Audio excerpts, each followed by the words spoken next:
Boa noite, pessoal.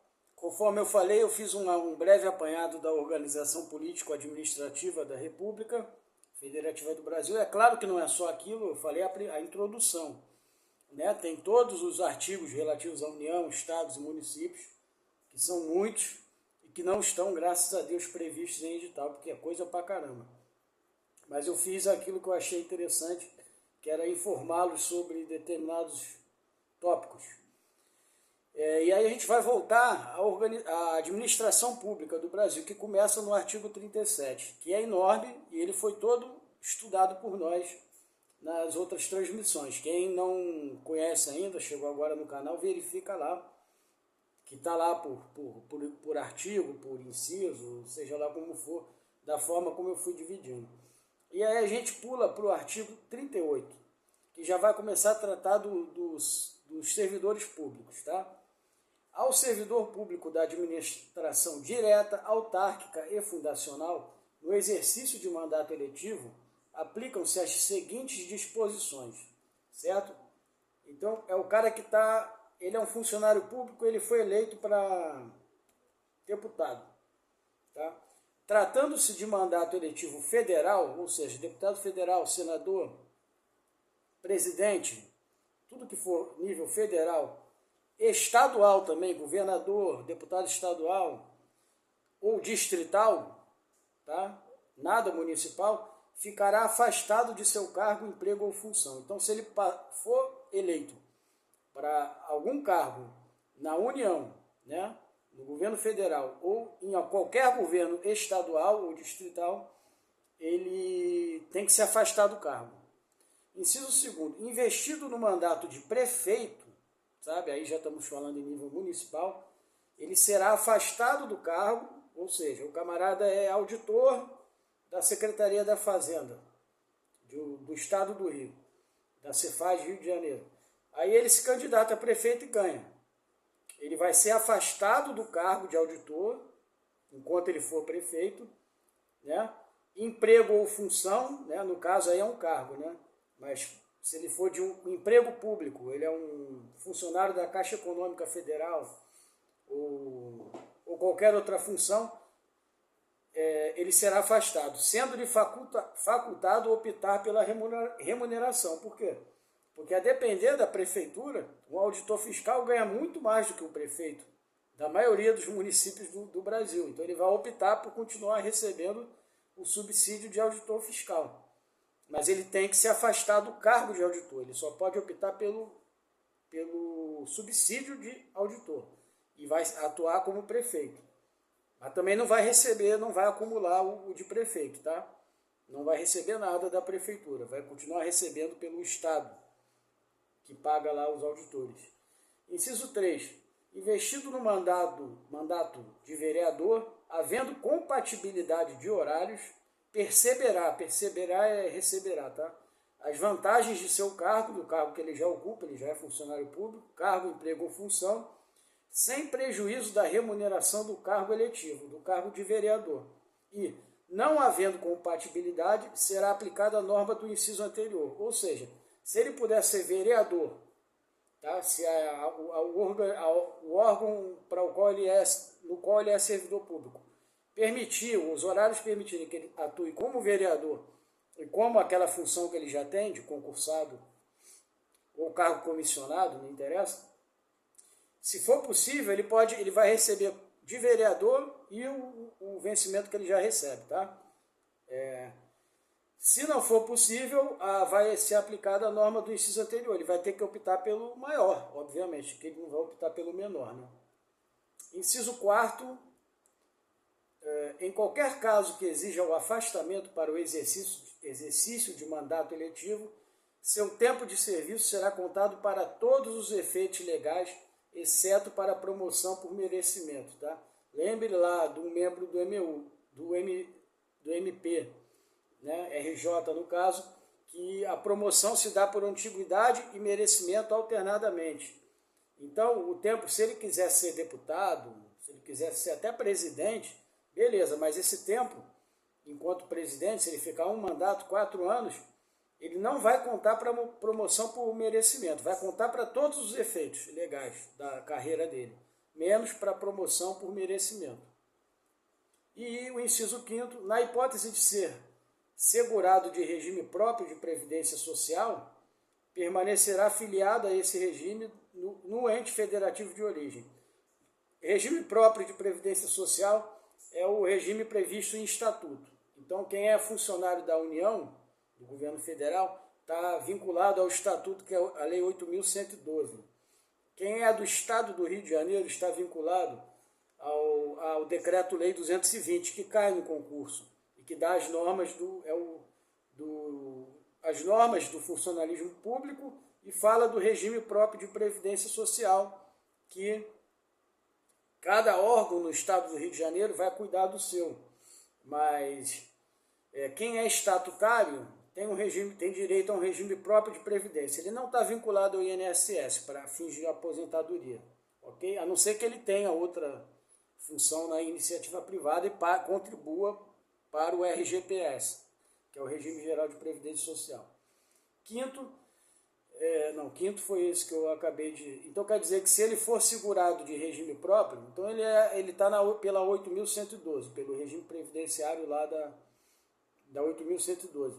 Ele vai permanecer filiado a ela, mesmo que ele exerça o cargo de vereador de uma cidade pequena no estado de Tocantins, entendeu? Ele vai continuar contribuindo e vinculado àquele regime previdenciário.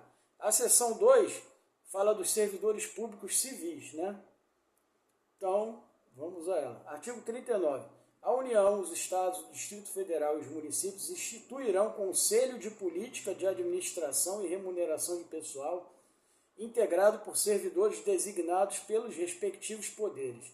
É o pessoal que vai em cada esfera, né, da República, vai cuidar dos interesses da classe, pleitear melhores remunerações, é basicamente isso que esse artigo diz, tá?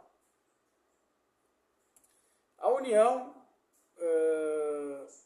isso eu acabei de ler, parágrafo 1º, a fixação dos padrões de vencimento e dos demais componentes do sistema remuneratório observará a natureza, o grau de responsabilidade e a complexidade dos cargos componentes da carreira. Ou seja, quanto o cara vai ganhar vai depender da responsabilidade que lhe é atribuída, da complexidade do seu cargo, de sua carreira. Os requisitos para a investidura, certo? E 3, observará os requisitos da investidura, o nível, o diploma de direito, ou de administração, ou de medicina, para ser médico de uma instituição pública, etc. E inciso 3º, as peculiaridades dos cargos. Tá? Isso é meio letra morta, mas... Letra morta não é tão importante. Parágrafo 2º. A União, os Estados e o Distrito Federal manterão escolas de governo para a formação e o aperfeiçoamento dos servidores públicos, constituindo-se a participação nos cursos um dos requisitos para a promoção na carreira, facultada para isso a celebração de convênios ou contrato entre os entes federados. As escolas de governo são lá, o cara é um membro do MPU e de tempos em tempos vai surgir um curso lá, oferecido por uma escola, ele precisa fazer esse curso para se aperfeiçoar como promotor ou procurador, para que isso seja um requisito, inclusive, para ele ter a promoção por merecimento. Se ele começar a não participar desses cursos, a questão do merecimento dele para fins de promoção vai ser comprometida, entendeu? Enquanto eu falo com vocês, eu já vou editando aqui, né? Pensando no nosso vai de Beco, que eu espero que saia o mais rápido possível. Parágrafo 4º. O membro de poder, o detentor de mandato eletivo, os ministros de Estado e os secretários estaduais e municipais, que equivalem a ministros em nível estadual e municipal, serão remunerados exclusivamente por subsídio, fixado em parcela única, vedado o acréscimo de qualquer gratificação adicional, abono, prêmio, verba de representação ou outra espécie remuneratória, obedecido em qualquer caso o disposto no artigo 37, inciso 10 e 11. nós já lemos ele, vale a pena você voltar lá e dar uma lida. Conforme for na edição eu vou trazer para cá, mas aí eu estou com medo do negócio ficar muito gigante. Quer dizer que membro de poder, tá? Membro de poder ele é o presidente, é o governador, entendeu? É também o procurador-geral de justiça, entendeu? Todas essas pessoas, os procuradores que formam o colégio de procuradores, esses caras, os auditores da Receita Fiscal, é uma carreira de Estado, eles vão receber subsídio, eles não recebem vencimentos, tá? Que existe no Instituto do Funcionalismo Público, os vencimentos. E o vencimento somado a gratificações e outras parcelas formam o que a gente chama de remuneração, que é o total do que o cara ganha. Então o cara ocupa um cargo público e ele tem uma função em comissão. Então a soma disso e de outras benesses que ele possa vir a ter, formam a remuneração dele. Um membro por exemplo, um membro do MP, ele recebe subsídio. Ele não pode ter os seus vencimentos fracionados em gratificação disso, gratificação daquilo, não sei o quê. Apesar de haver verba de representação, de receber algumas exceções. Mas isso é voltado principalmente para os membros de poder, para detentor de mandato eletivo e ministros de Estado e secretários estaduais e municipais. Tá? Então, o membro do MP, por exemplo, recebe verba de representação, mas você vai ver que no final o que ele recebe é subsídio, é considerado subsídio. Artigo 5º. Lei da União, dos Estados, do Distrito Federal e dos municípios poderá estabelecer a relação entre a maior e a menor remuneração dos servidores públicos, obedecido em qualquer caso o disposto do artigo 37, inciso 11, que é aquele gigante que a gente fala, que o teto do funcionalismo público é o subsídio do ministro do STF, e aí vai descendo, né, e tem aquela regra toda, um artigo enorme, eu nunca decorei esse artigo, eu entendo ele, sei ele, mas eu não vou reproduzi-lo aqui, citá-lo, para não falar bobagem. Vai lá e lê o artigo 37, que foi citado também no inciso anterior. Então, aliás, se eu for colocá-lo em toda vez que ele é citado, ele vai ocupar espaço pra caramba, porque ele é enorme. Artigo 6º, parágrafo 6º. Os poderes executivo, legislativo e judiciário publicarão anualmente os valores do subsídio e da remuneração dos cargos e empregos públicos. Ou seja, tudo que ele gasta com o pessoal anualmente. Ele tem que publicar isso. Está lá no site da transparência. Se você for no site do MPRJ, clique em transparência, você vai saber quanto cada pessoa que trabalha lá ganha, desde o estagiário até o procurador-geral de Justiça. 7º, Lei da União Não, isso eu já li, né? Não. Lei da União dos Estados, do Distrito Federal e dos Municípios disciplinará a aplicação de recursos orçamentários provenientes da economia com despesas correntes em cada órgão, autarquia e fundação para aplicação no desenvolvimento de programas de qualidade e produtividade, treinamento e desenvolvimento, modernização, reaparelhamento e racionalização, né, do serviço, que é transformar a coisa em mais econômica, racionalizar, do serviço público, inclusive sob a forma de adicional ou prêmio de produtividade. Isso quer dizer o seguinte, quando há sobra de receita pública, né, no orçamento de um ente, né, então é lei da União, dos Estados, de cada um desses entes, DF e município, ela disciplinará a aplicação dos recursos orçamentários provenientes da economia com despesas. Quando a gente estuda o orçamento, existe um negócio que se chama excesso de arrecadação. É quando você gasta menos e arrecada mais. Então, esses recursos, por exemplo, eles se enquadram como despesas correntes, economia com despesas correntes.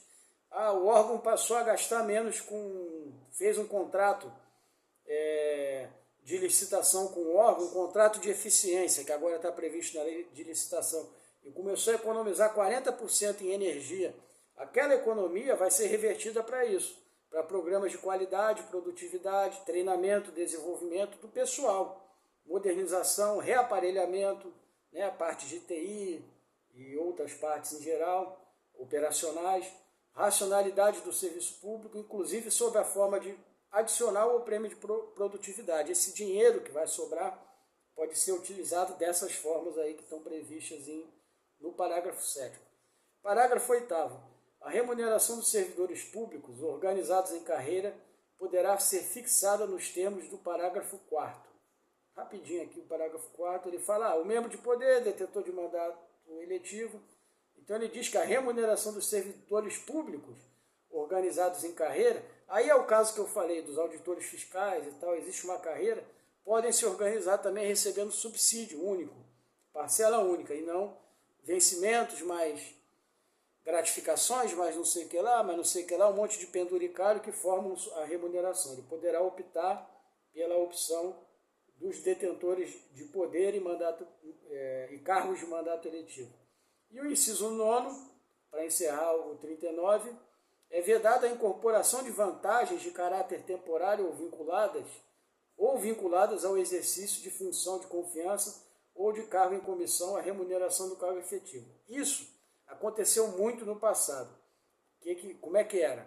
O cara era técnico do MPRJ.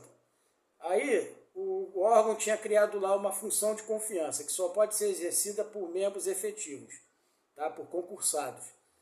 Aí ele ganhava, vamos dizer que ele ganhava X, e nessa função de confiança ele ganhava 3 mil reais. Tá? Só um exemplo. Não tenho a menor ideia, mas existiam leis, essas leis foram todas revogadas, não valem, não tem mais nenhum valor. Depois existiam regras, às vezes, que com 5 anos nessa função de confiança ele incorporava esses 3 mil, né?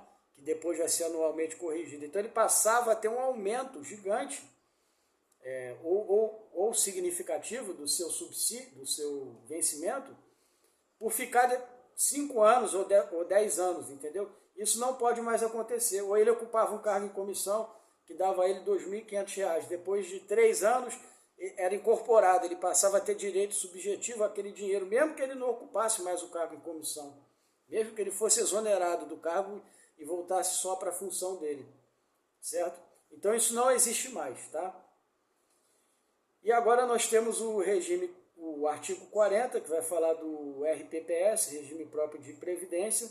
Eu vou encerrar o vídeo por aqui para não ficar muito longo, e porque eu estou vendo um negócio aí de limitação de tempo, estou meio cabreiro com isso, estou com medo de ter uma transmissão minha interrompida, e aí me dá aquele trabalho de parar no meio, cortar. É isso, bons estudos aí, bom domingo, tá? Eu vou tentar seguir mais um pouco ainda, eu vou tentar ver que problema é esse que está aparecendo aqui. Um grande abraço aí e segue o barco.